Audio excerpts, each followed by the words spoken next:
compartir. Y ahí se ve la pantalla.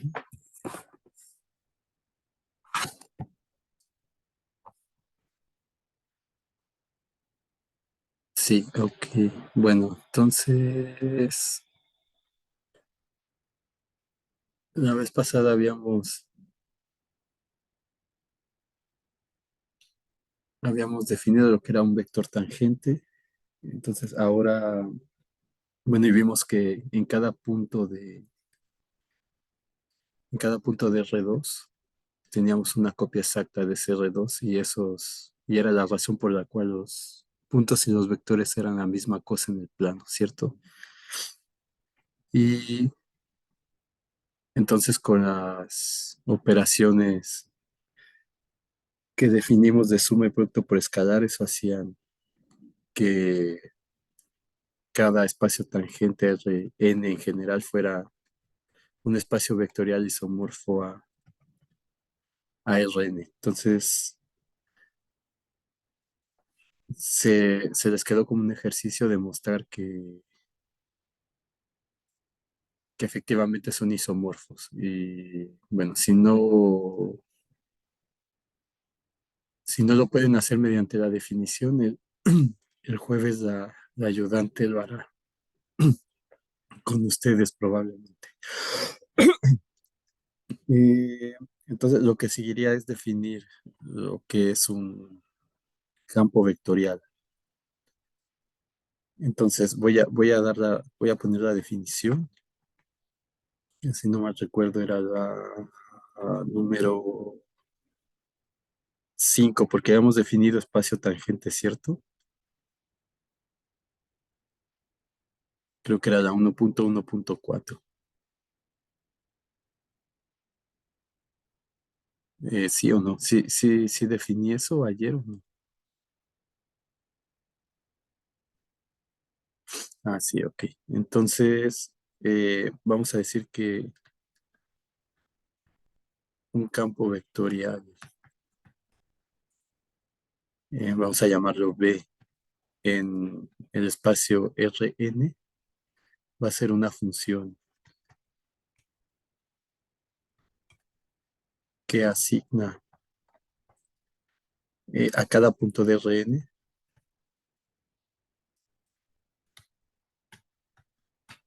un, un vector tangente. Un vector tangente que vamos a denotar B de P a Rn en P, es decir, el campo vectorial va a ser una función que va a tomar eh,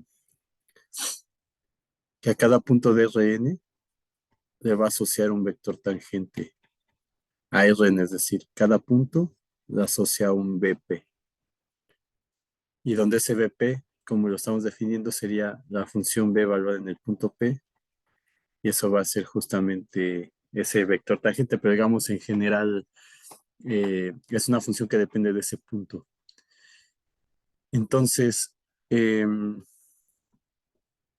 que quiero decir es, por ejemplo, si... Ay, esto es muy complicado aquí.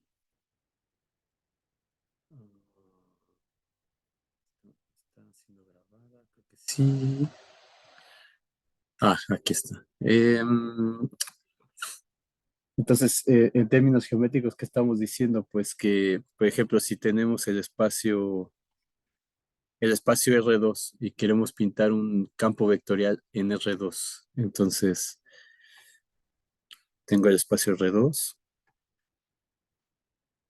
Entonces, sé que muchos ya saben estas cosas y a lo mejor es aburrido, pero es mejor estar seguros. Entonces, en cada punto de este R2, por ejemplo, aquí en el 0, va a estar asociado un vector tangente como los que definimos ayer. Entonces, aquí estaría, por ejemplo, el B sub 0 en el punto 0. En general sería en el punto P, pero voy a dejarlo así, B sub 0. Entonces, hay un vector ahí y luego en otro punto, en cada punto del espacio, no sé, digamos aquí, por ejemplo, tengo otro vector tangente diferente o el mismo, no sé, voy a pintarlo así. B sub P, P1 vamos a ponerle. Y bueno, de hecho voy a ponerlo con la misma notación. Sería B de P. Y no sé, por acá otro punto, entonces tendría otro vector tangente a ese punto, digamos, P1, entonces sería este B de P1. Entonces, en cada punto del espacio tiene asociado un vector tangente.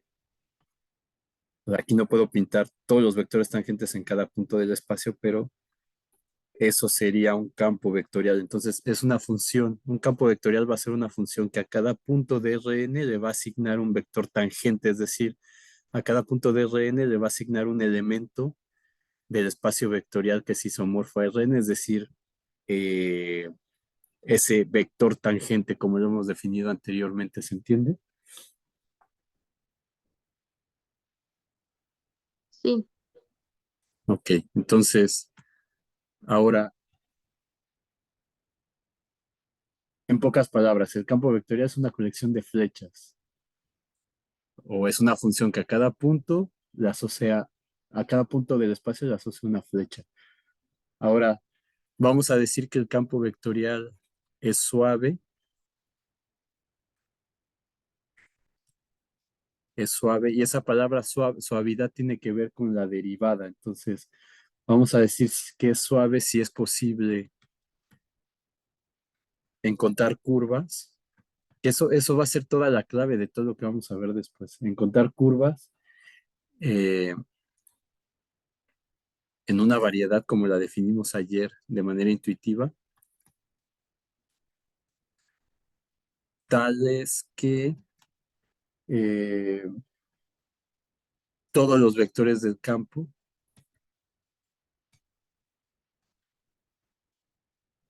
sean tangentes a esas curvas en el sentido habitual. Porque digamos, aquí estamos, o sea, realmente al hablar de vectores tangentes, como ya expliqué ayer, es exactamente el mismo concepto que tenemos una curva, entonces en un punto, la recta tangente a esa curva, pues es esta, ¿no? Digamos. Entonces, y con lo que aprendieron en cálculo uno, esa recta tangente tiene que ver con la derivada, con la diferencial de la función en ese punto, y eso lo que quería decir es que en una vecindad de ese punto, la curva era parecida a esa recta. ¿Cierto?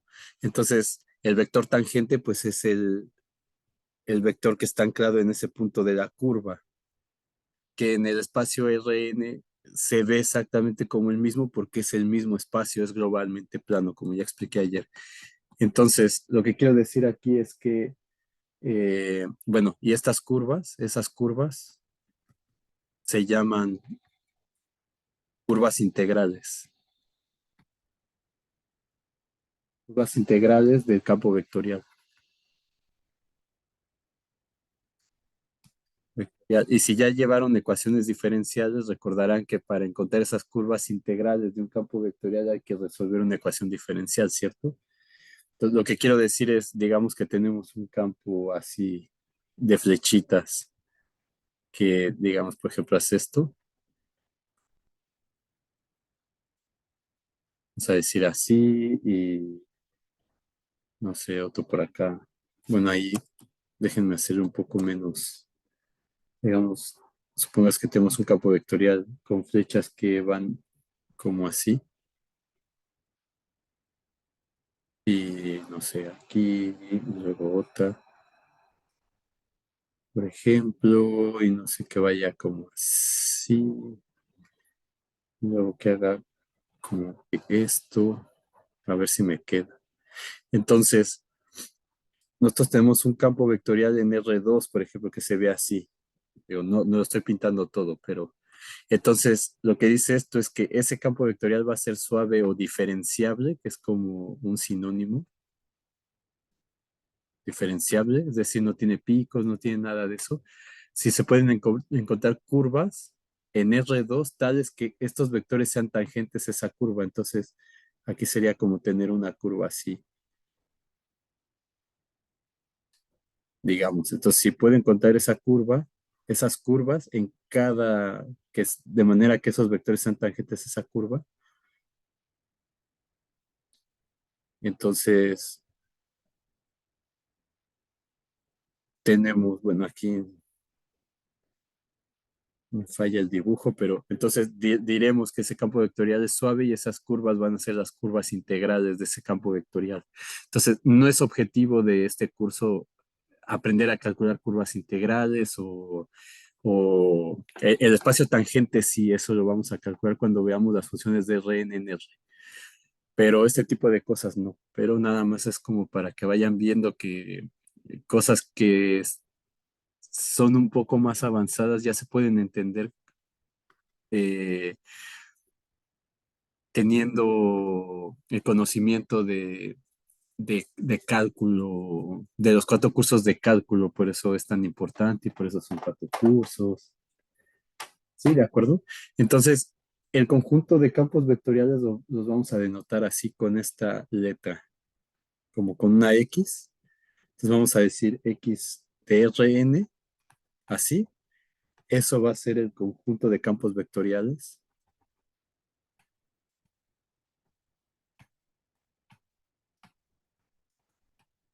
en Rn. Entonces, ¿qué significa esto? Que este conjunto me da todos los campos vectoriales posibles que hay en Rn. Y entonces, en vez de escribir sea X un campo vectorial, pues lo que vamos a decir es, sea, bueno, X o B, sea B un campo vectorial, vamos a decirlo así. Sea B un elemento de este conjunto de aquí. Entonces, este conjunto ya sabemos que es el conjunto de campos vectoriales en Rn. Es para la anotación, porque no voy a escribir sea B un campo vectorial, simplemente sea B que pertenece a este conjunto y ese conjunto ya hemos definido que es el conjunto de campos vectoriales en Rn. Entonces, en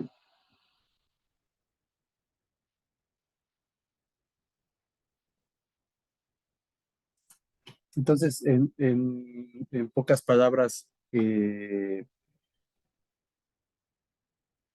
elemento de un campo vectorial va a ser un vector tangente y esos elementos del vector tangente del campo, o sea, en cada punto del espacio tengo un espacio tangente, un R2, una copia.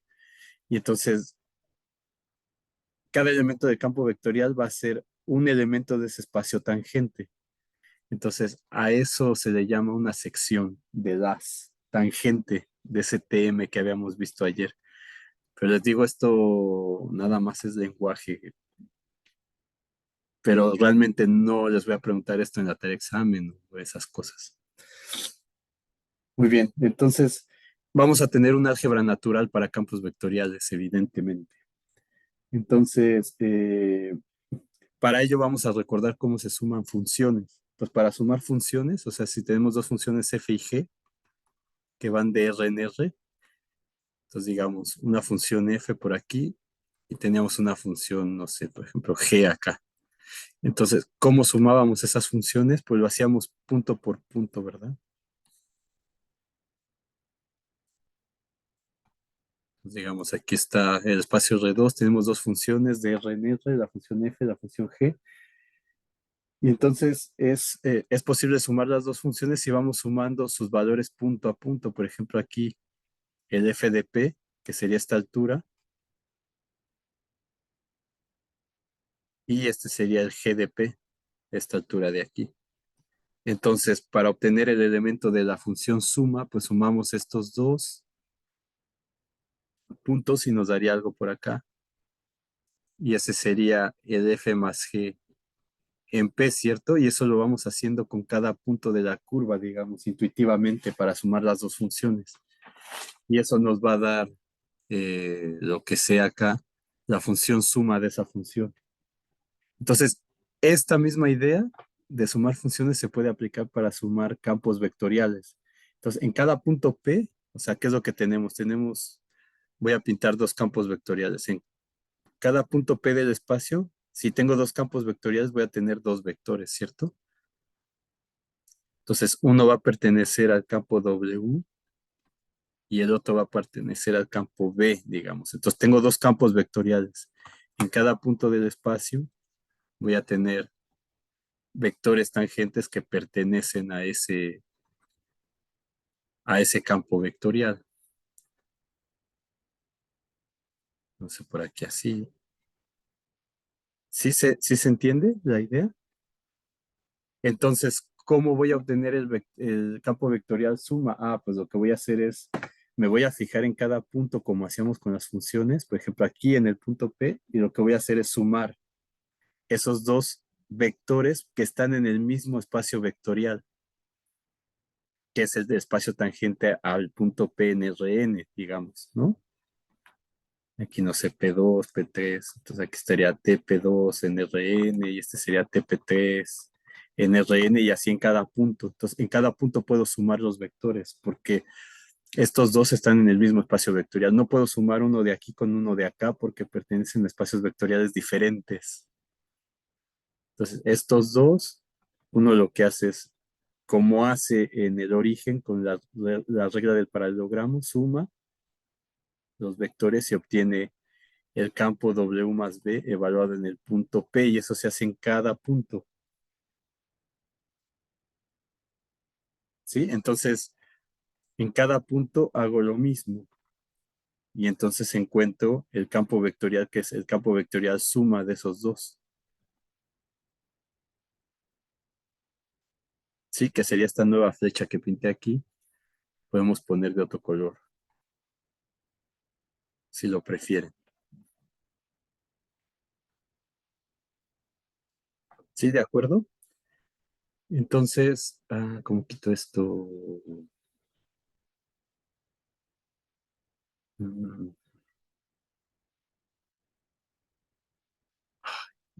ya, es una nueva. Entonces, ¿qué es lo que tendría? Tendría que definir que B más W lo tengo que evaluar en el punto P, en cada punto P, y eso lo vamos a definir como el B de P más el W de P, que es la regla del paralelogramo geométricamente que hemos visto aquí. Entonces, este principio que estoy poniendo se le llama, este es el principio de operar punto por punto,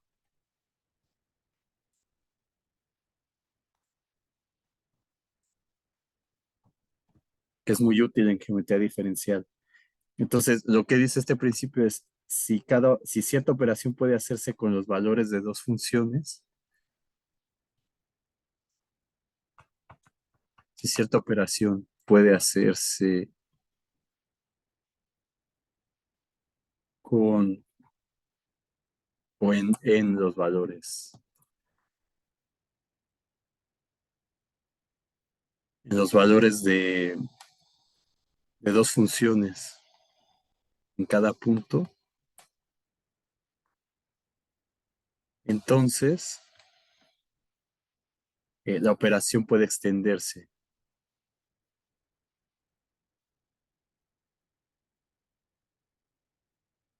La operación puede extenderse eh, a las mismas funciones,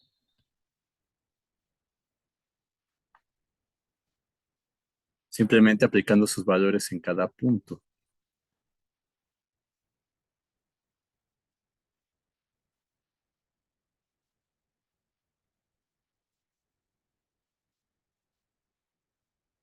¿De acuerdo? Entonces, en este caso de los campos vectoriales, yo sumo en cada punto y después lo que voy a obtener es de manera abstracta el campo vectorial B más W, como una función que va de Rn al espacio tangente en Rn, ¿sí? Tal que a cada punto P le asocia el B más W de P. Entonces, así puedo sumar campos vectoriales. Y puedo sumar más de uno, puedo sumar tres, pero tengo que hacerlo por pareja, ¿cierto? Exactamente como aprendieron en álgebra lineal. Entonces, lo que estamos viendo aquí es que precisamente como cada espacio vectorial es isomorfo a Rn, entonces todo el álgebra lineal que vieron eh, en su curso lo pueden aplicar en cada espacio vectorial que tenemos aquí. Esa es la cuestión. Ahora, si tenemos el producto por escalar, por ejemplo, entonces no hemos visto estas funciones, aunque ya las hemos puesto para las funciones en coordenadas naturales y tengo una función que va de Rn a R, que es como las superficies que vieron en geometría diferencial, en geometría analítica, perdón.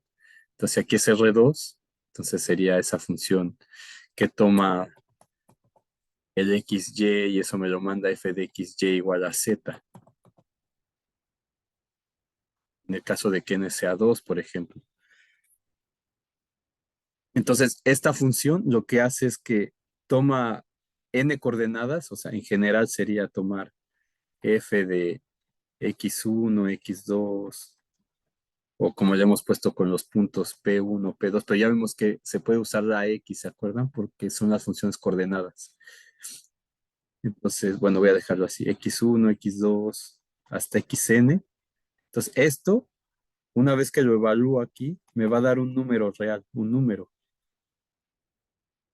Pues como es un número real, la f evaluada en ese punto P,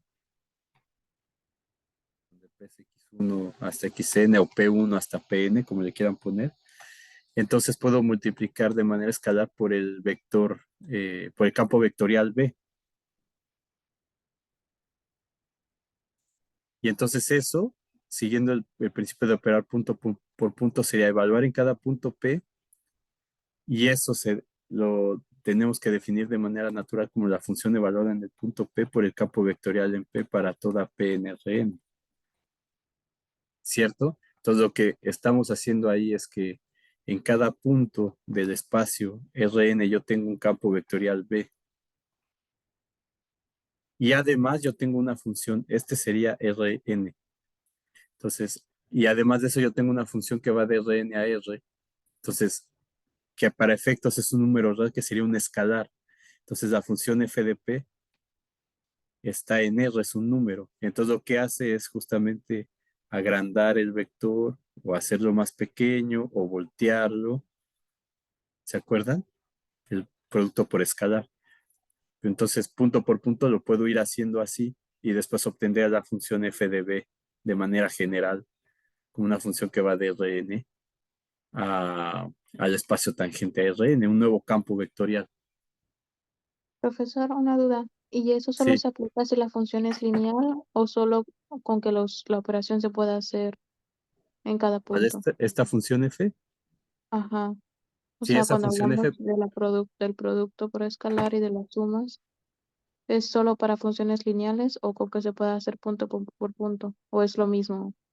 sí, es para cualquier función. Y eso lo puedes hacer punto por punto, porque no importa qué forma tenga esta función, siempre te va a escupir un número real. Entonces, no importa si es lineal o no es lineal, lo importante es que este valor de aquí es un número ya, ¿de acuerdo? Entonces, no tiene que ser lineal esa función, es cualquier función en general.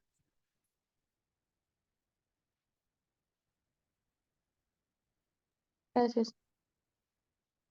Muy bien, entonces, ok, entonces ahora lo que queremos es como describir los campos vectoriales. Y para ello vamos a introducir los campos vectoriales especiales que vieron en álgebra lineal. Entonces, ¿se acuerdan que si yo tenía el espacio R2, por ejemplo, ustedes demostraban que ese espacio R2 estaba generado por los vectores unitarios, el vector I y por el vector J, ¿no? ¿Cierto? En el origen. Entonces, estos, cualquier vector en R2 se podía poner como combinación lineal de estos I y J especiales, multiplicándolo escalarmente ahí. Entonces, lo mismo en R3 tenían el vector I, el vector J y el vector K. Entonces el vector K en ese caso sería 0, 0, 1, el vector J sería 0, 1 y el vector I sería 1, 0. ¿De acuerdo? Entonces si tengo cuatro dimensiones, pues el vector será, voy a tener cuatro generadores, el 1, 0, 0, 0, el 0, 1, 0, 0, el 0, 0, 1, 0, el 0, 0, 0, 1. Entonces si estoy en cuatro dimensiones. Si estoy en cinco dimensiones, pues tendré cinco generadores, etcétera. Entonces, todo eso son resultados de álgebra lineal. Entonces, aquí, ahora lo que tenemos es que no vamos a tener solamente dos vectores IJ, por ejemplo, como en este caso. O sea, si nosotros tenemos el R2 visto como una variedad, entonces tenemos el espacio XY, entonces tenemos R2. Entonces, en este punto yo voy a tener dos vectores especiales. Ahora, no les voy a llamar I y J por cuestiones de notación, porque necesito extenderlo a n dimensiones. Entonces le voy a llamar U1. Y a este de aquí, unitario, que es exactamente el mismito que aquí. A este le voy a llamar U2. Entonces este U1 va a tener coordenadas 1,0 y este U2 va a tener coordenadas 0,1. Pero según lo que hemos revisado ahora, esos vectores van a depender del punto donde yo esté. Entonces, en este punto van a estar estos aquí, pero en este punto de aquí voy a tener también una copia exacta de R2, que es el espacio tangente. Voy a tener otro plano ahí encimado. Entonces, este va a ser el punto P y aquí este espacio se va a generar por dos iguales a estos. Entonces voy a tener el 1 otra vez, que va a ser el 1, 0, y voy a tener el U2 aquí también, que va a ser el 0, 1. Entonces, ¿cómo sé que este genera el espacio que está en el punto 0, 0, en el origen, y que estos dos generan al espacio que está en el punto P? Pues esos vectores van a depender justamente del punto donde esté. Entonces aquí sería U2 de 0, U2 de 0, y aquí abajito, según la notación que vimos, está B de P, ¿se acuerdan? Entonces este es un vector, pero va a estar anclado en 0, este de aquí va a estar anclado en 0, y en general estos vectores de aquí sería en P. Entonces el U1 de P va a ser simplemente 1, 0, que es el vector normal anclado aquí, pero especificando que está anclado en cualquier punto del espacio R2. Y el U2 de P, la misma cosa. Entonces, y eso en cualquier punto P del espacio voy a tener eso. ¿Ven? Entonces, por ejemplo, acá voy a pintar otro. O sea, tener el Q o lo que sea. Vamos aquí un punto Q. Y aquí voy a tener otra vez esos vectores. Pero ahora va a ser U1 de Q. Y este de aquí va a ser U2 de Q. Entonces, ¿qué es lo que está, qué es lo que vemos aquí? Que tenemos un campo vectorial, ¿ven? Un campo vectorial de vectores U1, es decir, voy a pintarlo acá de nuevo.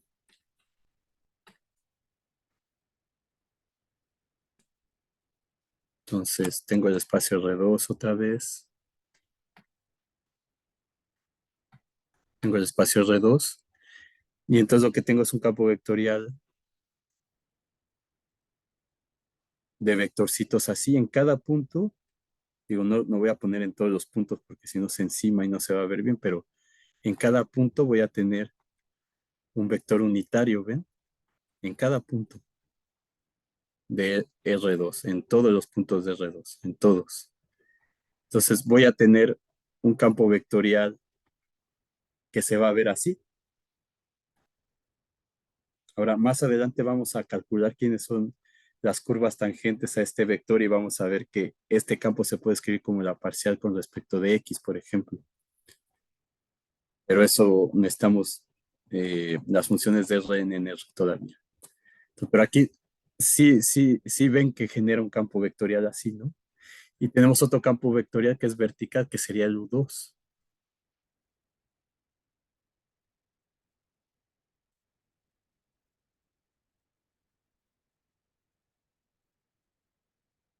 Otro campo vectorial sería el U2, que son estos. En cada punto, un vectorcito hacia arriba. En cada punto de R2. En todos los puntos de R2 tengo un vector hacia arriba de longitud 1, anclado en cada punto de R2.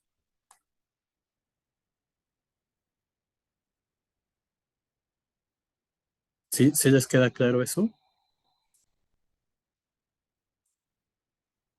Sí, Entonces, ay, ¿cómo quito esto? Entonces, ¿cómo se vería en R3? Pues exactamente igual. Entonces voy a pintar todos en una misma. Tengo el espacio R3, digamos. Entonces en el punto cero tengo mis vectorcitos U3, U2, U1, X, Y, Z. Y, entonces, y en cada punto de R3 voy a tener esos vectores así. Entonces voy a tener ese campo vectorial así. En cada punto voy a tener esos vectores así,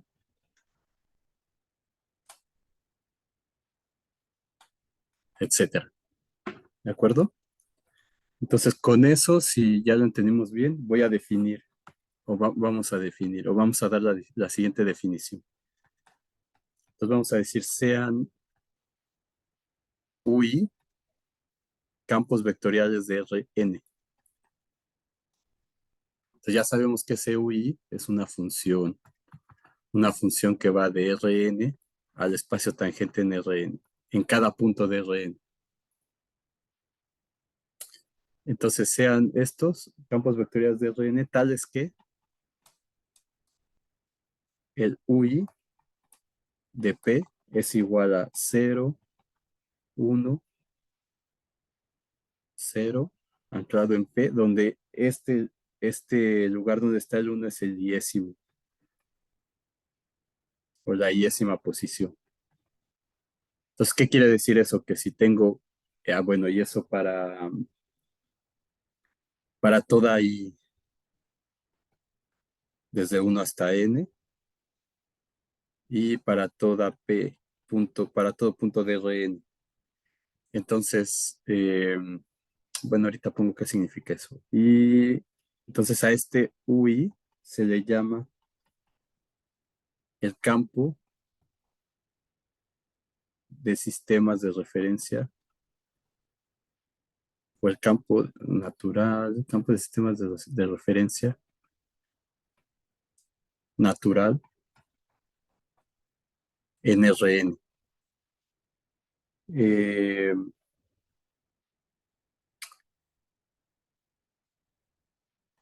Digo que se pudo haber agarrado, no sé, los vectores que generan en coordenadas polares o lo que sea, pero eso es más complicado. Entonces, usualmente se toman las coordenadas cartesianas como la base y a partir de ahí, bueno, ahí se le llama, que es el sistema natural, por conveniencia, digamos. Entonces, ¿qué significa esta notación? Pues que si estoy con cuando i es igual a 1 del punto P, entonces, y es la iésima posición, esto quiere decir que el 1 tiene que estar en la primera posición. Entonces va 1 y 0. Evidentemente aquí tiene n entradas porque es la dimensión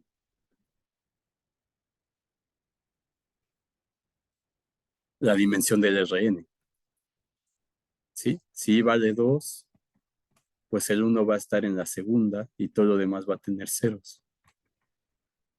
Y con el puntito P aquí que nos dice que ese vector está anclado en cada punto. Si P vale 0, 0, pues será este que está aquí. Si P vale 1, 1, 1, pues estará en el respectivo punto, el vector anclado, etcétera. Y el UN de P, que sería en la enésima posición, tener el 1. Así. Entonces, este es el sistema natural de referencia en RN.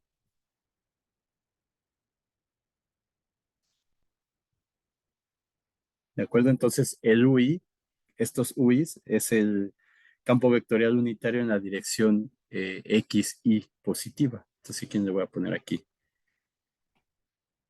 Observar que UI, y aquí los índices los estoy poniendo abajo. Entonces, los UI eh, para I igual a 1 hasta N es el campo vectorial unitario en la dirección X y positivo. Entonces, ¿qué significa eso? Que el U1, por ejemplo, es el campo vectorial unitario en la dirección X1 positiva.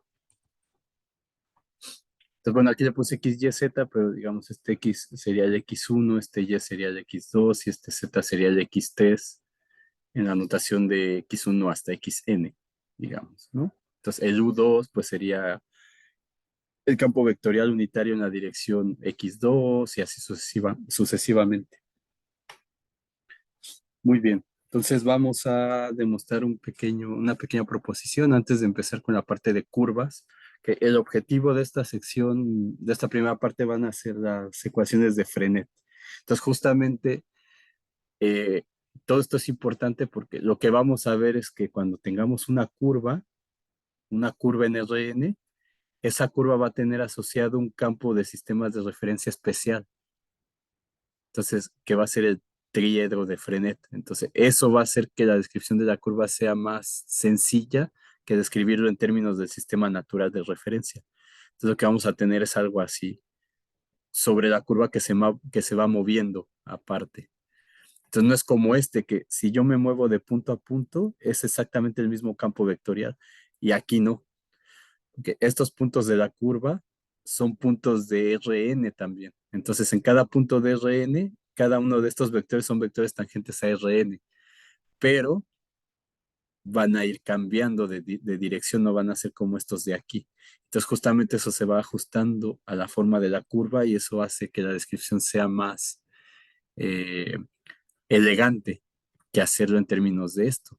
Y lo mismo va a pasar con un sistema de referencia que son coordenadas esféricas, por ejemplo, que es como que ese sistema se va moviendo sobre la esfera también.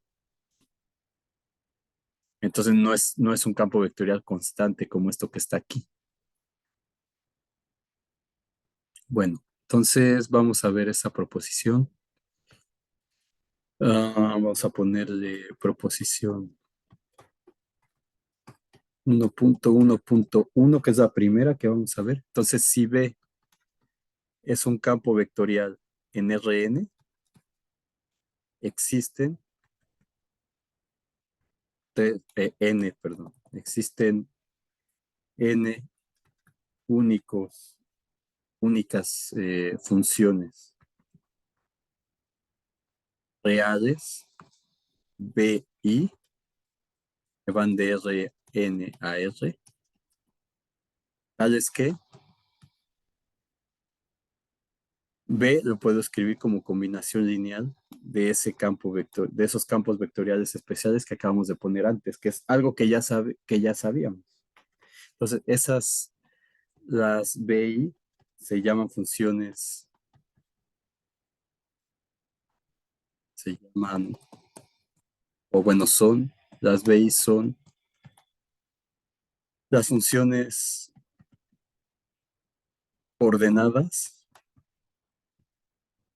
euclidianas del campo vectorial B.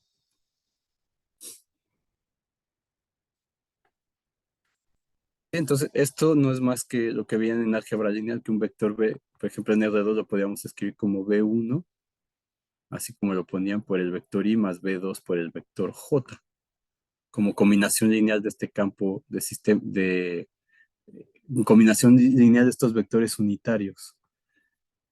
Entonces, aquí lo que estamos diciendo es que en general cualquier campo vectorial, es decir, cualquiera de esa serie de flechas que tenemos ahí, lo podemos poner en términos de el campo vectorial dado por los UIs.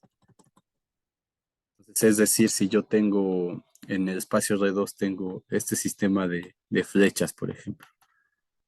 Las voy a pintar algunas. Algo así. Entonces, lo que me dice esto es que en cada uno de estos puntos yo sé que tengo el sistema de referencia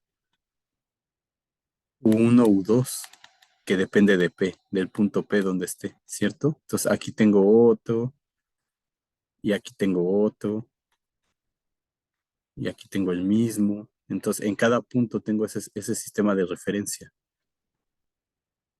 ese campo de sistemas de referencia. Entonces, este aquí lo puedo escribir como combinación lineal de uno u 2 en este punto y este también, y este también, y este también, y este también, y este también. Entonces, en general, puedo escribirlo en términos del campo vectorial sin hacer referencia al punto, digamos, como el campo vectorial abstracto, de la manera en la que está aquí, que no tiene referencia al punto P, ¿ven? Entonces, geométricamente es eso. Entonces, vamos a demostrar esto. Por definición, el campo vectorial B asigna a cada punto de Rn un vector tangente B de P en Rn. Un vector tangente a Rn en el punto P, ¿cierto? Entonces, acuérdense que ese SB es una función que va de Rn a TP de Rn. Entonces, en cada punto de Rn me da un B de P, que es un vector tangente aquí, que es la imagen que teníamos así, ¿no? Cada punto una flecha. Entonces, vamos a ponerlo así, es decir, como B es un campo vectorial en Rn, entonces eso implica que existe una función B que va de Rn al espacio tangente Rn, tal que a cada P le asocia un vector B de P, que es lo que puse aquí arriba, en esencia. Entonces, la parte vectorial depende de P, como podemos ver ahí.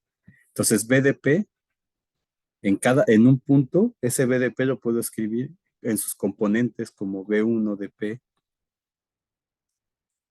B2 de P, Bn de P, ¿cierto? Entonces, en cada punto yo tengo ese vector B de P. Entonces, en este punto ya vimos que ese vector lo podemos escribir con sus coordenadas naturales, que les llamamos B1, B2, hasta Bn, que dependen de P. Ahora, y esto lo podemos escribir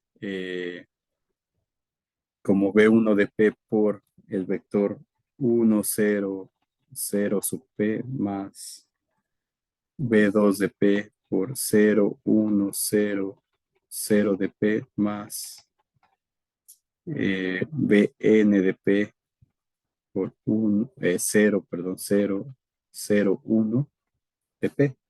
Pero esto es justo, estos de aquí, porque es la multiplicación por escalar, ¿cierto? Entonces, si yo multiplico escalarmente esto aquí y luego lo sumo de la manera que definimos antes, aquí, entonces justamente lo que obtenemos es esto de acá. Entonces, estamos haciendo el proceso al revés. Y ahora, estos son los campos naturales de referencia. Entonces, B1 de P, lo podría hacer más corto, pero vamos a ponerlo así por el momento. B2 de P, y este de aquí sería el U2 de P, y este de aquí pues es el Bn de P, ¿cierto? Entonces esto en notación de índices lo podemos escribir como B1, BI, perdón, BI de P por UI abajo de P. Y entonces esto por definición es BI UI evaluado en el punto P, ¿sí? Para todo P en Rn. Eh, esta notación que está aquí, no sé si están familiarizados, pero a ver, déjenme explicarlo acá. Entonces, lo que estoy poniendo es que B1 de P, U1 de P, más Bn de P, Un de P. Entonces, usualmente esto de aquí se escribiría como la suma es igual a 1 hasta n de Bi de P por Ui de P, ¿cierto? Esto, creo que con esto no tienen problema, que sería B1 de P por U1 de P más B2 de P, U2 de P más B3 de P, U3 de P, etcétera, más hasta Bn de P, Un de P, que es esto de aquí. Entonces, en geometría y en todas estas cosas de cálculo avanzado, es común escribir, quitar la suma, quitarla, quitar la suma y simplemente escribir los índices repetidos.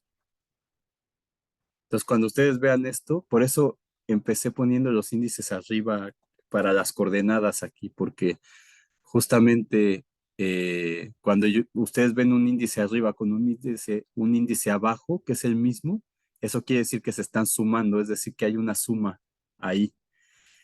Entonces, desde dónde hasta dónde, eso lo da el contexto del problema que estén trabajando. En este caso, como estamos en RN, entonces la cuenta empieza en uno y termina en N. Entonces suele poner así nada más. Y esa es la notación de Einstein, de la geometría. Entonces, y eso fue lo que puse como BI, UI. Esto fue por definición de cómo multiplicamos esto, un escalar por un campo vectorial de P. Porque esta es una función, ¿ven? Esta es como la F que había puesto antes. Entonces, este BI de P me da un número real, que es la componente BI del vector, que es lo que preguntaba su compañera si necesariamente era una función lineal, y no, es cualquier función porque esta cosa de aquí me da un número real que estoy multiplicando escalarmente por el campo. Entonces, eso es lo que está aquí. Entonces, como eso es para todo punto, entonces, ¿qué es lo que hemos visto, a lo que hemos llegado? Hemos llegado a que BDP se puede escribir como BIUI de P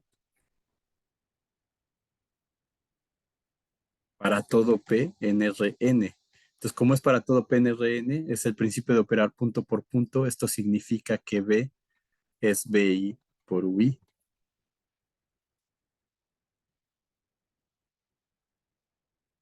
¿Sí? O sea, lo que significa es que ambos tienen el mismo valor en cada punto de Rn. Entonces, por ese principio que mencioné antes, eso quiere decir que el campo en general se puede escribir como el producto de estos dos.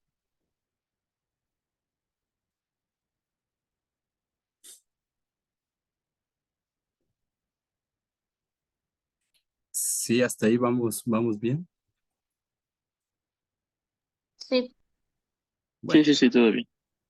ok. Entonces, por ejemplo, si tengo el campo, no sé si tengo el vector tangente A1, A2, AN sub P, esto dice que es el vector tangente en el punto P, entonces siempre tenemos que hacer referencia al punto P, digo. Después ya, cuando uno tiene práctica, ya saben qué punto está anclado, esto ya no se suele poner, digamos, pero uno tiene en mente que es el vector en el punto, no es el vector en el origen, como uno está acostumbrado. Entonces, esto se puede escribir, según lo que vimos arriba, como AI por UI, evaluado en el punto P, ¿cierto? Entonces, en este caso las A son constantes, vamos a decir. Entonces, ese cálculo que involucra campos vectoriales se puede extender en términos de sus funciones euclidianas coordenadas. Es decir, o sea, si tengo dos campos vectoriales, tengo B más W como habíamos visto antes. Entonces, ¿cómo los puedo sumar? Puedo escribir esto en su forma de coordenadas, como ya vimos, B y UI, y este también, más W y UI. Y entonces esto, como ya son escalares, lo puedo escribir como BI más WI por UI. Y el producto por escalar, que sería F por B, sería F, este lo escribo en términos de sus coordenadas, BI, UI. Entonces, esto va a ser lo mismo que tener la función FBI por UI en términos de sus componentes.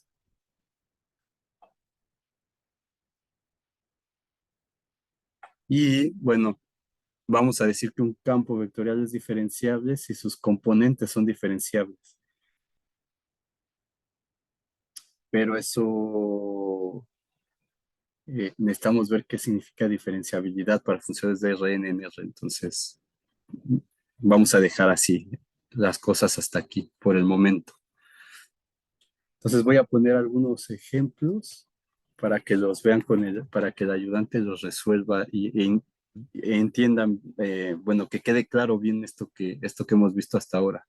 Entonces déjenme ponerlo acá y ustedes lo pueden intentar también, por supuesto. Entonces, ¿cómo quito esto? Profesor, tengo una duda Sí, en esta última parte. Cuando estamos sumando así V más W, sí. U no se distribuye, UI no se distribuye, solo se aplica al final, cuando ya se sumaron V y W. ¿Cómo? No entiendo. Ah, no, ya, Tiene. ya lo vi. Sí se distribuye. U se distribuye y se Ah, saca, sí, sí, ¿no? claro.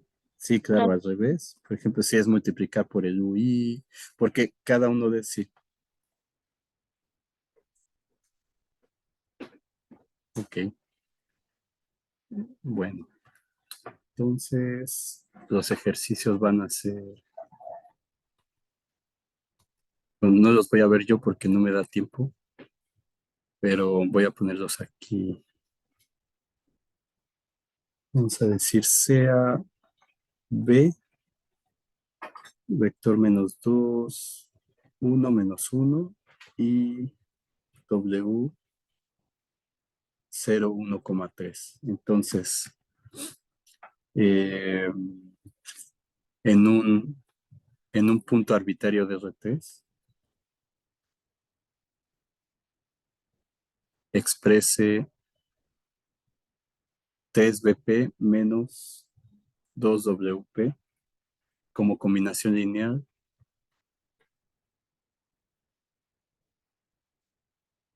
O sea, son ejercicios simples para ver que sí tienen claro lo que discutimos hasta ahora, como combinación lineal de los UI de P. Y vamos a poner que para el punto específico vamos a decir P igual a 1, 1, 0, hacer un diagrama que muestre los vectores, o sea, dibujar los vectores tangentes BP, WP menos 2BP y no sé, el vector suma BP más WP, por ejemplo. Entonces, 2 vamos a decir, dado el campo vectorial B igual a X U1 más Y U2 y el campo vectorial W igual a 2X cuadrada U2 menos U3, calcule el campo vectorial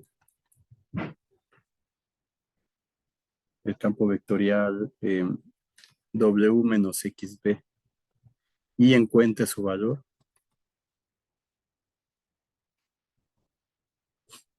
en P igual a -1, 0, 2. Entonces son puras cosas de cálculo, no hay que demostrar nada, solo para que vayan reforzando lo que vamos viendo con ejemplos específicos. Exprese, esto no es parte de la tarea de examen ni nada, ¿eh? Exprese B en la forma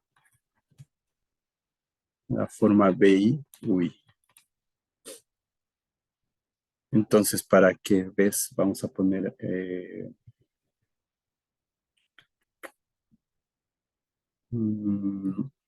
2z cuadrada U1 más 7b más xy U3.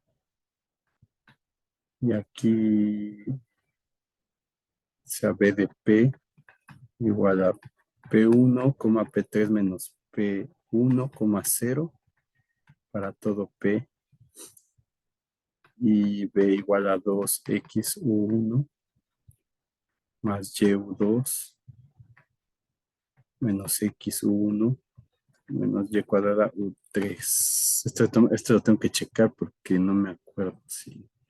Pero bueno, eso En dado caso que esté mal, lo arreglo para que lo vean el jueves.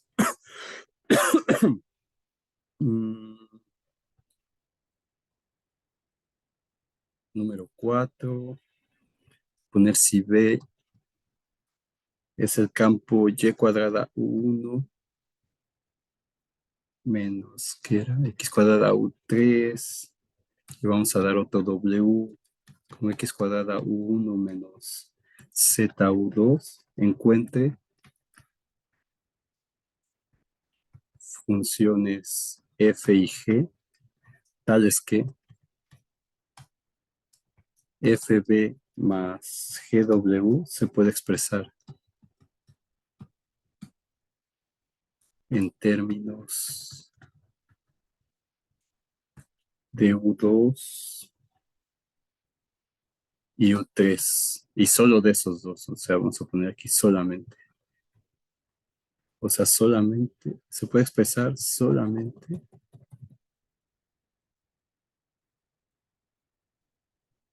en términos de, ya había dicho, U2 y U3. Otro ejercicio, vamos a decir, sea B1 igual a U1 menos XU3, B2 igual a U2 y B3 igual a XU1 más U3.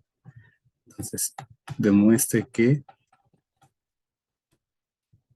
demuestre que, que son linealmente independientes, que B1 de P, B2 de P y B3 de P, o sea, en el mismo punto, son linealmente independientes en cada punto de R3.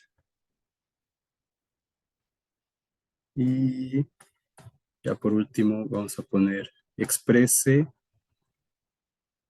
XU1 más YU2 el ZU3 como combinación lineal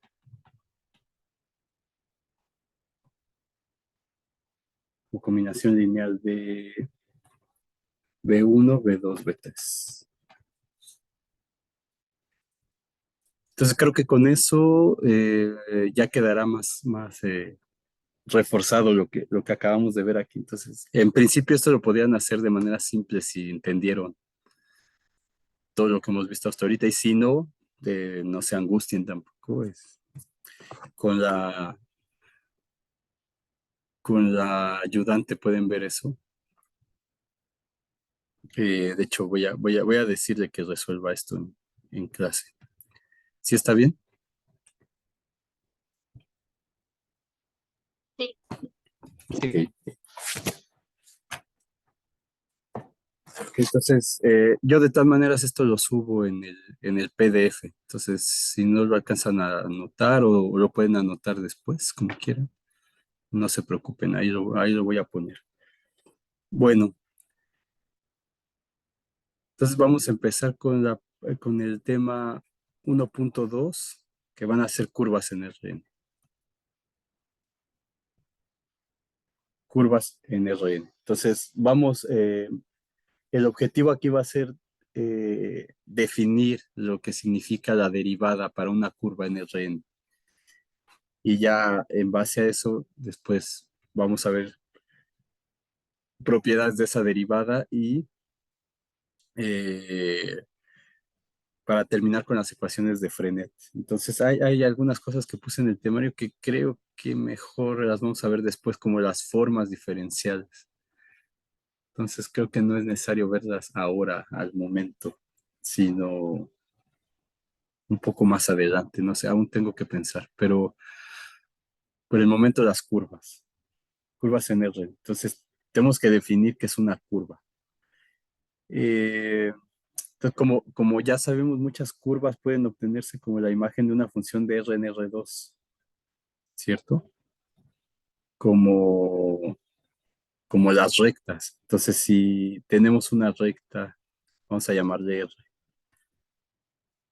definida como el conjunto de puntos X, Y en R2 tales que ax más by más c es igual a 0, donde a cuadrada más b cuadrada es mayor que 0.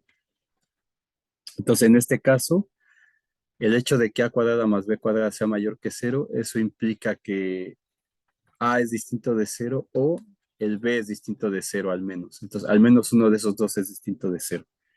Entonces, si suponemos, sin pérdida de generalidad, que a es distinto de 0, entonces de esta ecuación de aquí podemos despejar o dejar sola la x. Entonces x va a ser menos by menos c sobre a. Entonces el punto x, y lo puedo escribir en términos de y solamente como menos by menos c sobre a, y. Entonces, eh, ese conjunto especial de puntos que cumple con esta ecuación, que es una recta, se puede expresar de esta manera, que está aquí. Es decir, en términos de una sola variable o de un solo parámetro. Entonces, se puede, esto muestra, voy a escribirlo, esto, supongo que los que están aquí es porque, sí, voy a ir así más despacio. Entonces, esto, ¿qué iba a decir? Esto muestra que podemos representar a una recta en términos de una sola variable,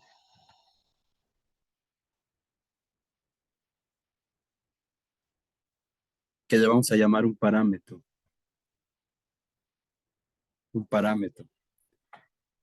Entonces, ¿esto qué quiere decir? Si consideramos la función, este IE quiere decir, si consideramos la función, vamos a llamarle alfa, una función alfa, que va de R en R2, tal que a cada, vamos a llamarle T, que no necesariamente es el tiempo, pues simplemente el parámetro, esa variable Y, le voy a cambiar el nombre, le voy a llamar T. Entonces, tal que esa T me la manda a alfa de T, y ese alfa de T va a ser menos BT menos C sobre A, coma T. Entonces, esta es una función de R en R2. Me das un número, o sea, yo tengo aquí el espacio R, tomo la variable T y esa función alfa me lo va a mandar a la curva, que es una recta. Me lo va a mandar a la curva alfa de T.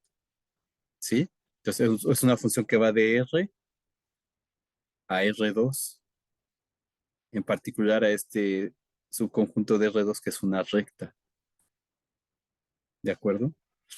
Entonces, si yo le doy valores a t, por ejemplo, cuando t vale 0, pues voy a obtener alfa 0, que va a ser menos c sobre a, 0, y eso me va a dar un punto en la recta. Entonces, aquí voy a tener el espacio R2 aquí.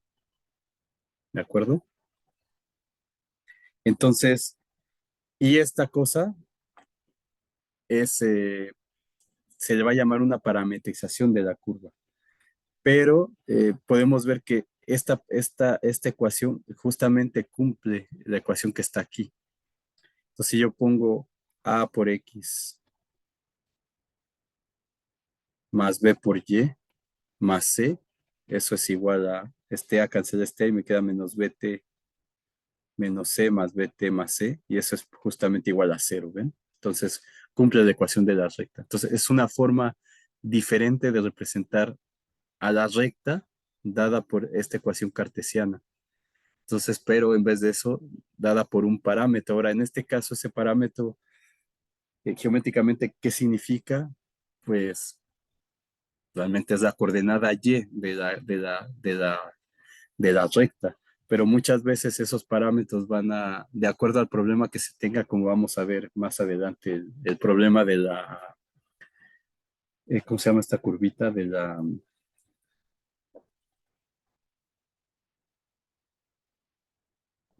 Ay, se me olvidó, ¿cómo se llama?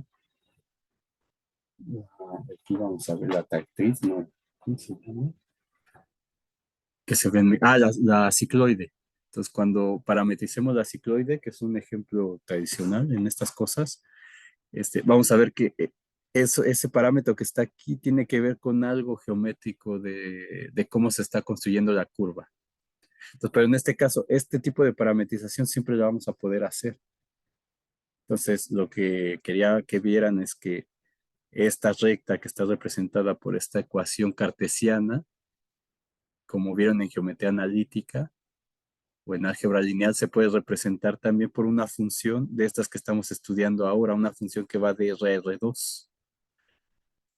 Entonces, eso me va a dibujar la misma curva, pero por supuesto, este parámetro, si interpretamos esa curva como una partícula que se está moviendo en el espacio, entonces ese parámetro me va a decir como que qué tan rápido se recorre la curva, en cierto sentido, pero eso lo iremos viendo. Entonces, aquí podemos ver que efectivamente este R está,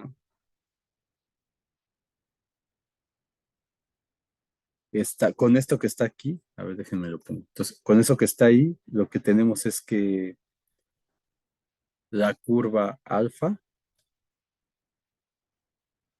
está contenida en el conjunto R, ese que está dado por esa recta. Y ahora si X, Y pertenece al conjunto R y como X es igual a menos BY menos C sobre A, entonces basta tomar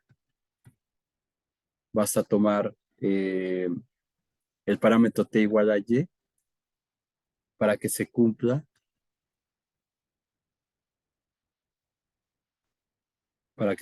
que alfa de Y sea igual a menos C menos BY sobre A, y eso es el conjunto de puntos X, Y justamente. Y entonces esto lo que muestra es que el conjunto R, dado por la recta AX más BY más C igual a cero, está contenido en la curva alfa.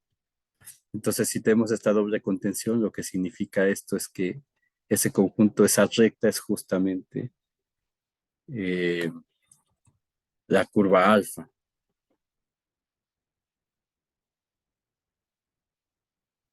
Entonces, lo que dice es que es la misma curva, como ya habíamos visto aquí. Muy bien, entonces lo mismo se puede hacer se puede demostrar que la circunferencia, concepto en el origen, o sea, cómo, cómo encontramos una ecuación paramétrica de la circunferencia S1, que es el conjunto de puntos X, Y que pertenece a R2 tales que X cuadrada más Y cuadrada es igual a R al cuadrado.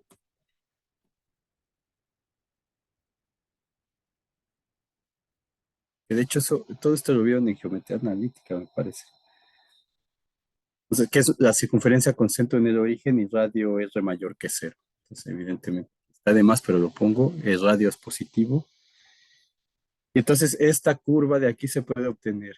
O sea, lo que tenemos es el espacio R2, tenemos la circunferencia. Y entonces, en este caso, lo que hay que hacer es cada punto de la circunferencia, digamos, este es X, Y, lo podemos dar en términos de un parámetro que es el ángulo de aquí, el ángulo teta. O le puedo poner T también. Es usual en estas cosas de geometría ponerle T, pero no es el tiempo, sino es el ángulo. Entonces, de las identidades trigonométricas que conocemos, esto sería R por el coseno de T y esta altura de aquí sería R por el seno de T. Entonces, con lo cual podemos ver a la circunferencia como una función alfa que va de R a R2, tal que toma, o sea, de R a R2 y en particular de un subconjunto de R que sería el subconjunto 0,2pi. 2. Entonces, tal que toma un T y eso me lo manda alfa de T igual a R coseno de T, R seno de T. Entonces, como la puedo ver no así, sino como una función que va de R a R2, es decir, tengo el conjunto T de 0 a 2pi y esto bajo la función alfa me lo manda una circunferencia. Así como sé que es la circunferencia, pues esta ecuación cumple con la ecuación de aquí. Si sustituyo esto acá, me queda r cuadrada coseno cuadrado de t más r cuadrada seno cuadrado de t, y eso es igual a r cuadrada por coseno cuadrado de t más seno cuadrado de t, que eso es igual a 1, y eso me queda igual a r cuadrada, que es la ecuación de la circunferencia que está ahí. Solamente que ahora la estoy recorriendo, digamos, ya con una dirección, empezando en 0, terminando en 2pi, y describiéndola abajo con una función de R a R2 en términos de un parámetro. Entonces, lo mismo se puede hacer con el elipse, por ejemplo. Entonces, esa parametrización del elipse también tiene que ver con el ángulo. Eso no lo voy a hacer, pero tiene que ver con este ángulo también que se le suele llamar T. Entonces, cuando los físicos, por ejemplo, estudian las leyes de Kepler, el parámetro para que recorra ese elipse tiene que ser el tiempo. Entonces, lo que uno tiene que hacer es reparametrizar, o sea, buscar otra parametrización. Ahorita vamos a ver qué significa eso. Otra parametrización, es decir, otro parámetro que me describa el movimiento de la elipse, pero de manera que ese parámetro sí sea el tiempo. Y bueno, y eso no es fácil de hacer porque es lo que da pie a lo que se llaman integrales elípticas, por ejemplo, ahí. Entonces, si alguna vez estudian eso de la física, de la mecánica celeste y esas cosas, ahí tienen que hacer ese tipo de cuestiones. Entonces, en conclusión, lo que vemos aquí es que si podemos decir que, o sea, podemos decir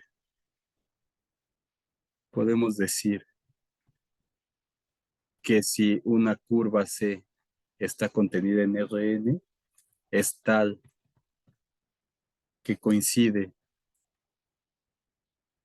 con la imagen de una función de R en Rn, entonces vamos a decir que esta función es una parametrización.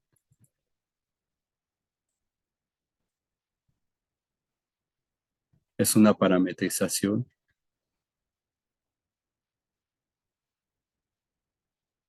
de la curva C. Entonces, esa va a ser nuestra definición 2.1, no, ¿qué era? 1. ¿Cómo le puse?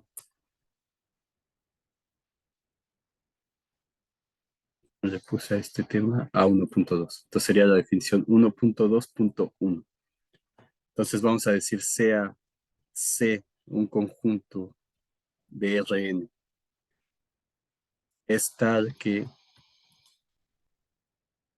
coincide, no, voy a poner aquí, iba a poner lo mismo de aquí, pero vamos a decir sea C contenido en Rn. Entonces si existe alfa igual a alfa 1, alfa n, una función que va de un conjunto abierto I de R a Rn, tal que la imagen de ese conjunto I es C, o sea, y me lo manda alfa de I, y ese alfa de I es precisamente la curva C. Entonces decimos que alfa es una parametrización. Es una parametrización de la curva C. Entonces, en este caso diremos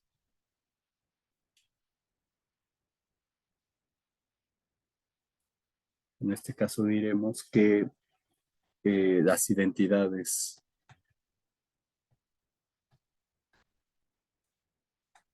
xi igual a alfa i de t para todo i desde 1 hasta n son ecuaciones paramétricas de C.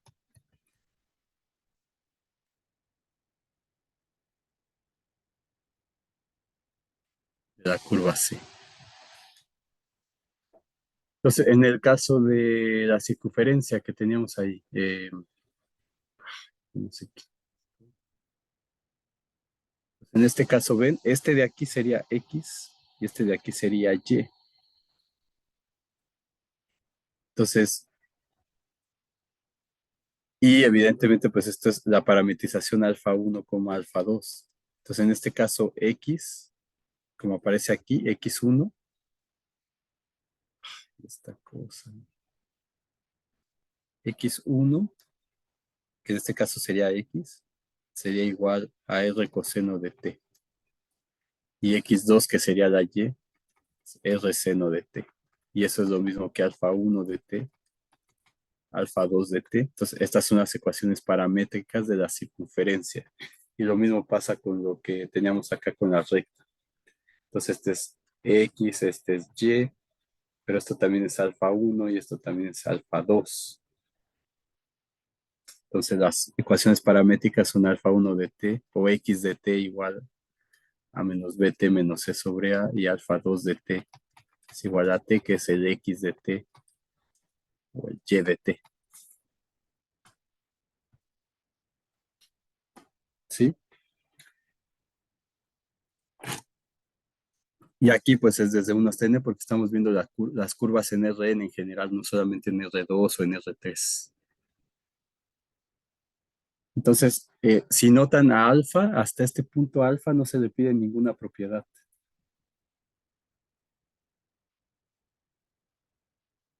Entonces,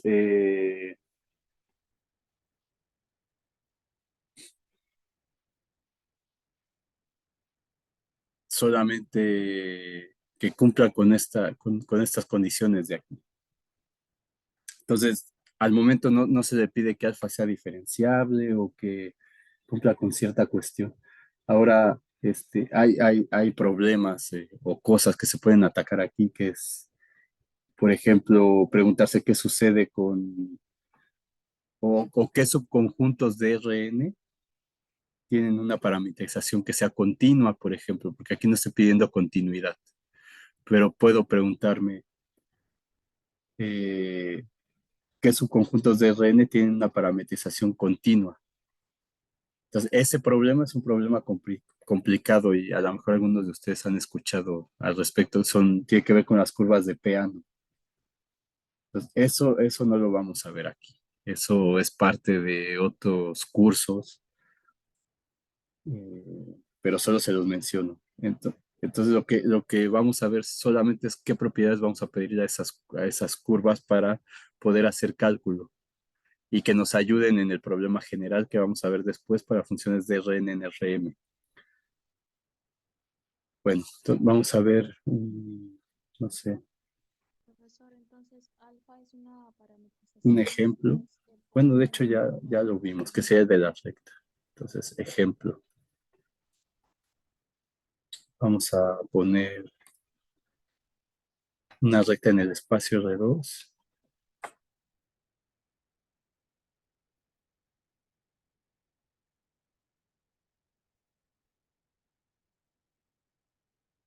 Tenemos la recta, una recta en el espacio. Entonces, que esas rectas van a ser importantes cuando definamos más adelante lo que es la derivada direccional, que no la voy a ver aquí, sino hasta el siguiente tema. Entonces, para esa parte va a ser importante esto de aquí. Entonces, ¿cómo parametrizaba la recta? Pues sería L de t, le voy a llamar L de t, y tengo un punto P del espacio R2 y tengo que tener un vector de dirección. Entonces, ese vector de dirección tiene que pertenecer al espacio tangente a P. Entonces, ese vector de dirección sería B sub P, que va a ser el vector de dirección de la recta.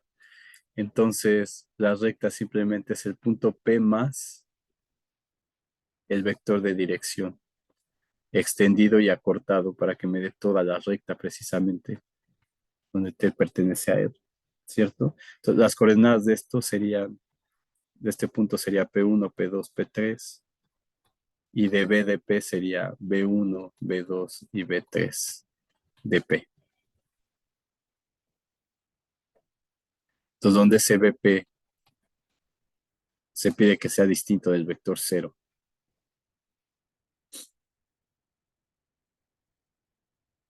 Entonces, bueno, este sería P1 más TB1, P2 más TB2 y P3 más TB3.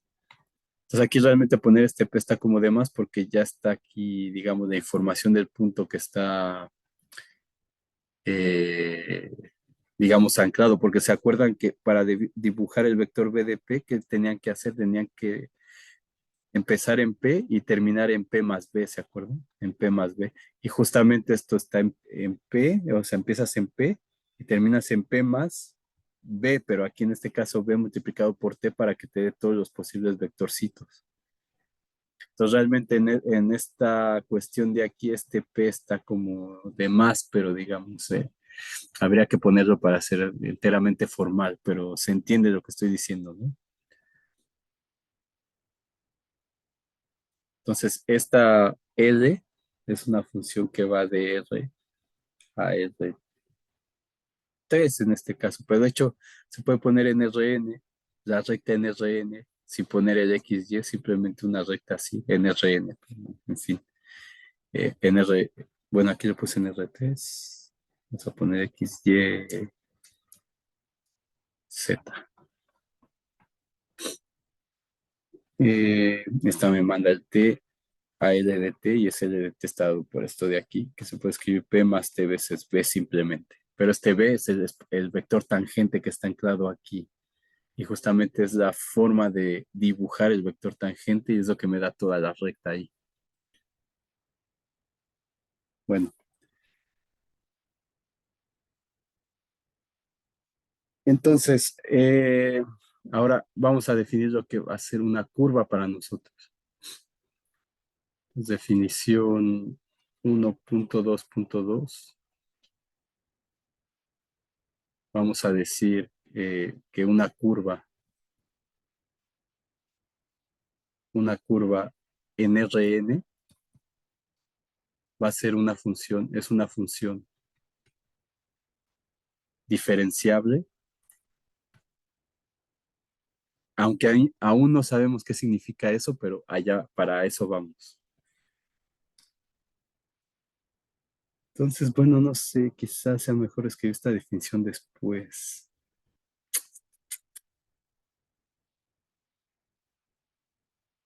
Aunque después voy a decir que es una curva, no voy a ponerla ahora. Entonces, una curva en Rn va a ser una función diferenciable alfa de un abierto en R a Rn, entonces tal que T me lo manda a alfa de T, de un abierto I de Rn. Tampoco, bueno, en cálculo 1 definieron que era un conjunto abierto, ¿cierto? Un abierto I de R en Rn. Entonces, ahora no sabemos qué significa esto. Una función de esta sea diferenciable, aún no sabemos. Entonces, esto lo vamos a definir un poquito más adelante. Pero, entonces, una curva para nosotros va a ser una función diferenciable. Entonces, evidentemente, como digamos, intuitivamente saben qué va a significar que sea diferenciable la función, porque si yo tengo una alfa que va de R a Rn, entonces esta lo que hace es mandármelo a un valor alfa de t, un vector en Rn.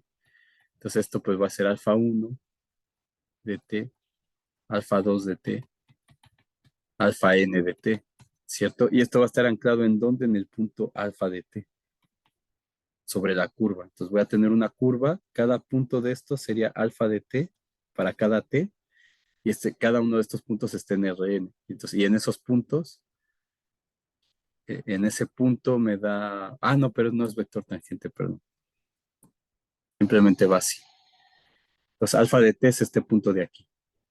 Entonces, que sea diferenciable, pues cada una de estas cosas de aquí, o sea, el alfa 1 es una función que va de R en R, ¿cierto? El alfa 2 también.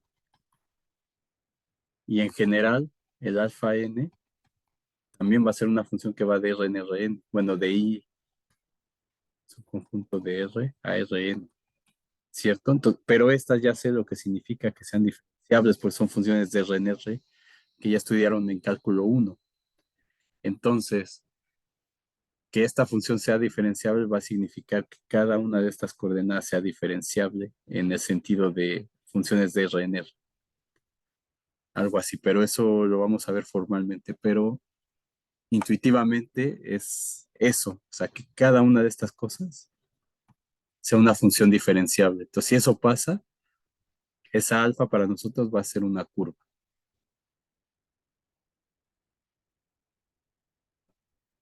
Vamos a dejarlo así. Ah, muy bien. Entonces,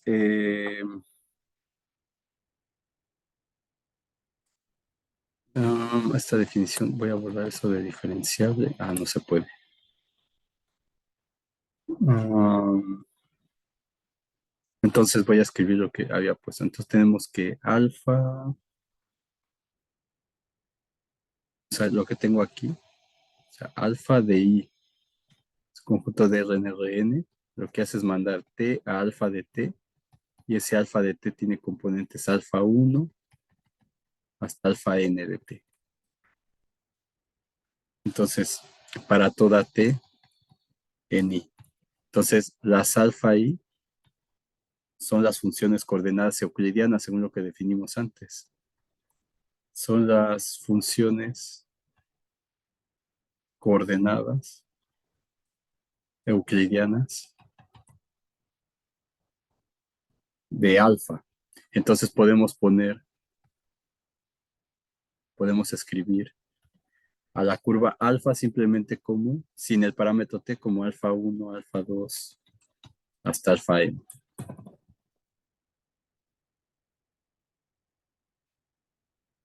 Así. Entonces, voy a escribir eso de aquí. Voy a decir, decimos que alfa es diferenciable. Sí, mejor lo voy a hacer así para que no tengamos que esperar. Que alfa es diferenciable. Sí, solo sí. Sus funciones coordenadas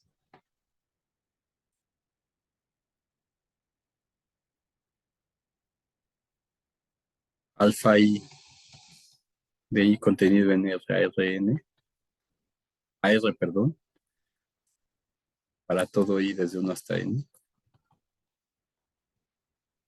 son diferenciables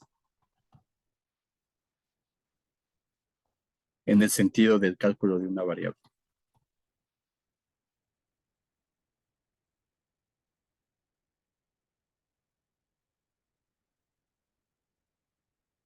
Ok. Entonces, ¿qué va a ser una curva para nosotros? Una función diferenciable. ¿Y qué significa que la función sea diferenciable? Pues que sus componentes sean diferenciables en el sentido usual del cálculo de una variable. Y ya.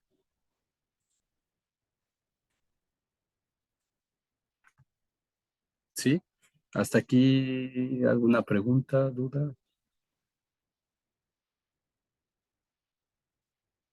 ¿Todo, No, todo bien, todo está chido. todo bien?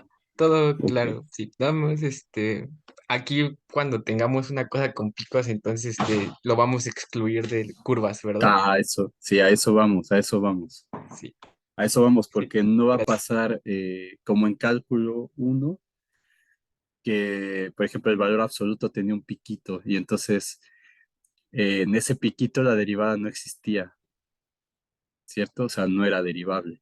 Pero aquí, justamente en la definición de parametrización, dice, es una parametrización. Entonces, eso quiere decir que existen varias parametrizaciones. Entonces vamos a ver que si una curva tiene picos, dependiendo qué parametrización tenga, puede ser derivable o no, pero va a haber una condición. La derivada va a valer cero en esos puntos. Entonces, esos puntos son los que vamos a excluir y justamente vamos a definir que una curva sea, eh,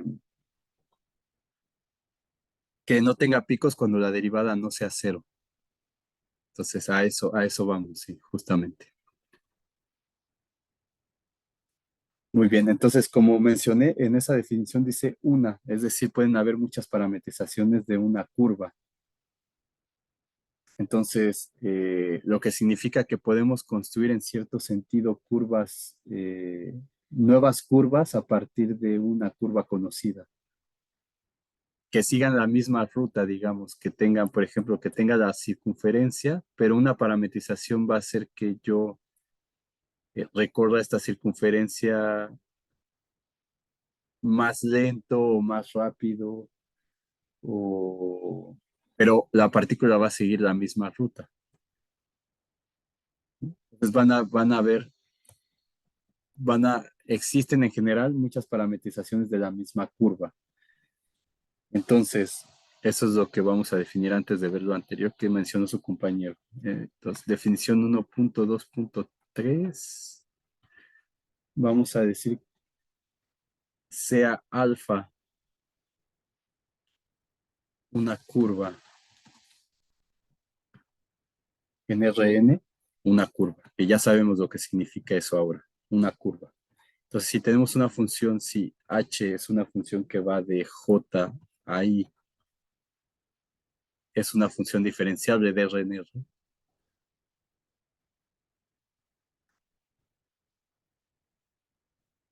Es una función diferenciable en un intervalo j de R. Entonces,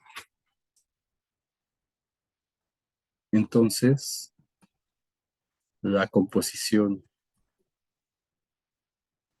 beta, que va a ser h compuesta con alfa, que va a ser una función que va a ir de j a Rn, va a ser una curva llamada una reparametrización. Reparametrización de alfa por h. Entonces, ¿qué significa eso? Nosotros tenemos una curva alfa, ¿cierto? Entonces, tenemos por aquí el conjunto I, agarramos el parámetro t y eso bajo la función alfa me lo va a mandar a esta curva.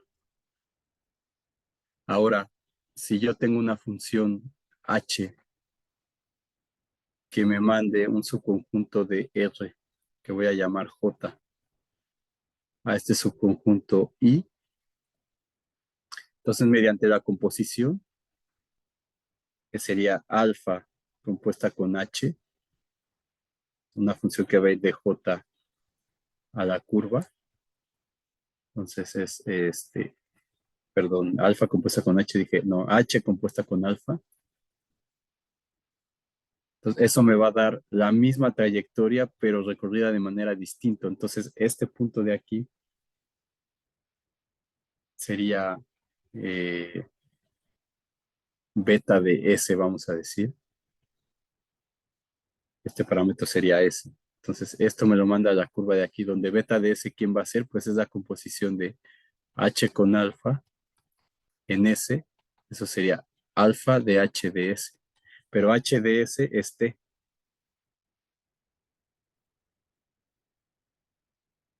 Entonces, H de S me lo manda a T.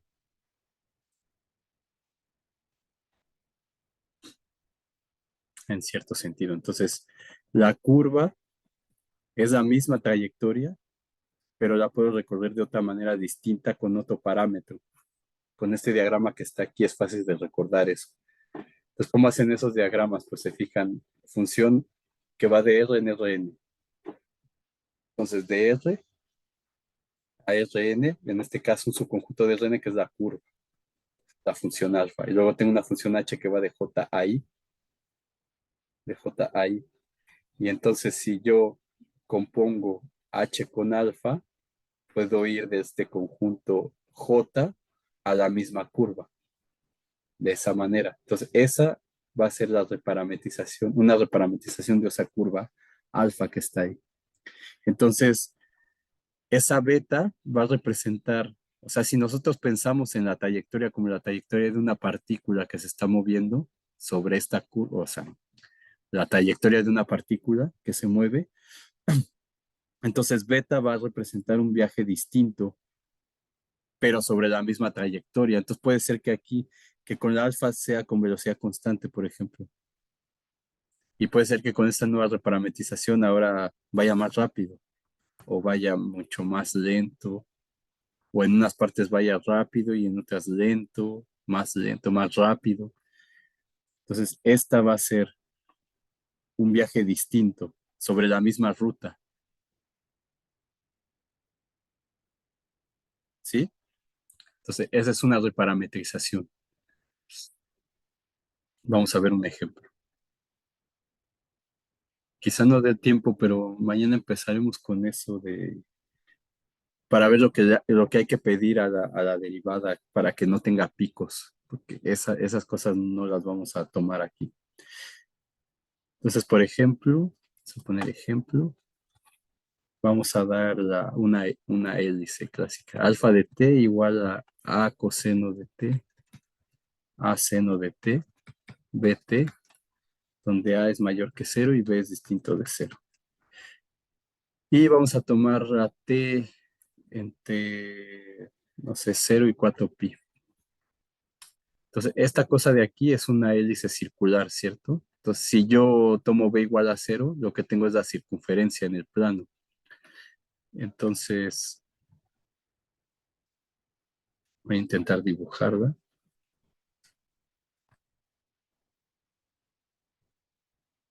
X, Y, Z. Entonces, tengo la circunferencia en el plano.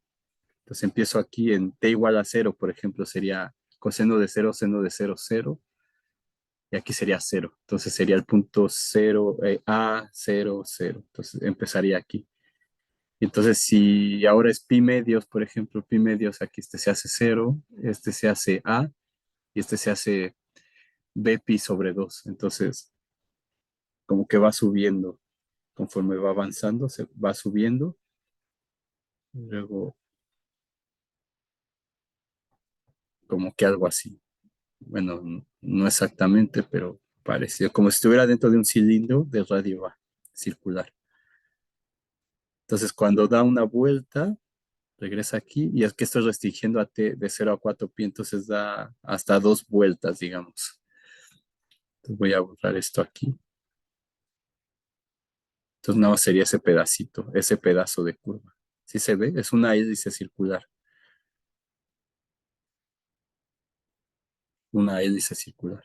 Ahora, si nosotros hacemos, o sea, si tomamos h de s igual a 2s, por ejemplo, entonces esta h va a ir del conjunto j a i, si j es, en este caso, 0,2pi, de 0 a 2pi. Entonces, h de 0 es 0 y h de 2pi es 4pi, que es el intervalo i, digamos. Y como esta es una función continua, entonces vas a tomar los extremos para ver que se recorre todo. Entonces, esta función lo que hace es llevar del intervalo 0,2pi al intervalo i, que es 0,4pi. Es este de aquí. Entonces, esta es una función diferenciable. Entonces, según la definición, podemos encontrar una reparametrización que sería beta de S igual a H compuesta con alfa en S. Esto sería alfa de H de S, sería alfa de 2S, y esto sería A coseno de 2S, A seno de 2S, coma 2S por B. Entonces, esta es otra parametrización que cubre la misma curva,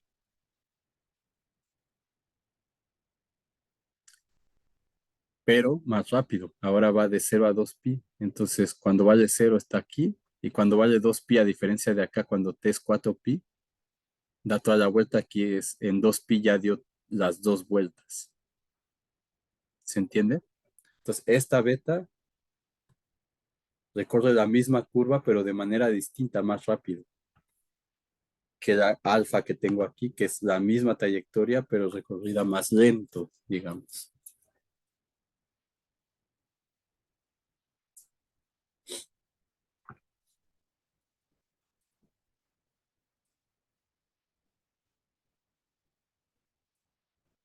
Ok, entonces, esa sería una reparametrización. Y nos quedan 5 minutos. Entonces, nada más vamos a poner aquí como que se puede obtener una parametrización, una parametrización con la gráfica de una función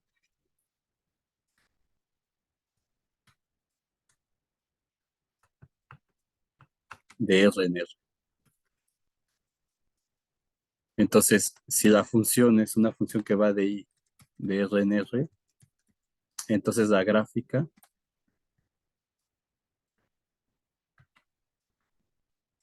de F es un subconjunto de R2 definido como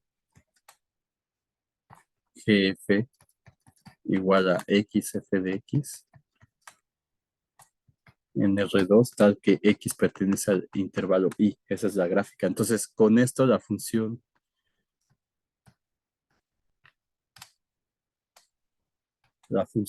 alfa definida del intervalo I de R en R2, tal que, es lo que había explicado al inicio, tal que alfa de t es t, f de t. Entonces, esa es una parametrización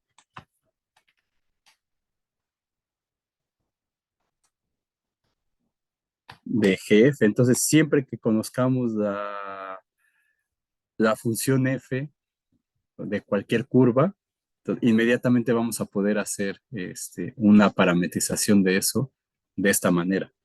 Entonces, t, la f, pero evaluada en t. Entonces, por ejemplo, si tengo, no sé, por ejemplo, el seno de t, que igual al seno de x, perdón. Entonces, esta pues es la que va así, ¿cierto? Entonces, esta función describe la gráfica es esta gráfica que está aquí, que es el seno. Entonces, la parametrización sería alfa de t igual a t, seno de t. Entonces, cuando t vale 0, por ejemplo, estoy en 0, seno 0, estoy aquí. Cuando t vale pi medios, entonces estoy en pi medios, seno de pi medios, que es 1, estoy aquí. Y así para cada valor voy recorriendo esta curva. Así. Entonces, siempre puedo dar esa parametrización. O si y es igual a x cuadrada, entonces una parametrización sería, según esto de aquí, t, t cuadrado. Y entonces para cada t, si t vale 0, estoy en 0, 0. Si t vale 1, estoy en 1,1. Si t vale 2, estoy en 2,4 y voy dibujando la parábola con una dirección dada. En este caso, si t son todos los números reales. Acá si t va de 0 a 2pi, por ejemplo.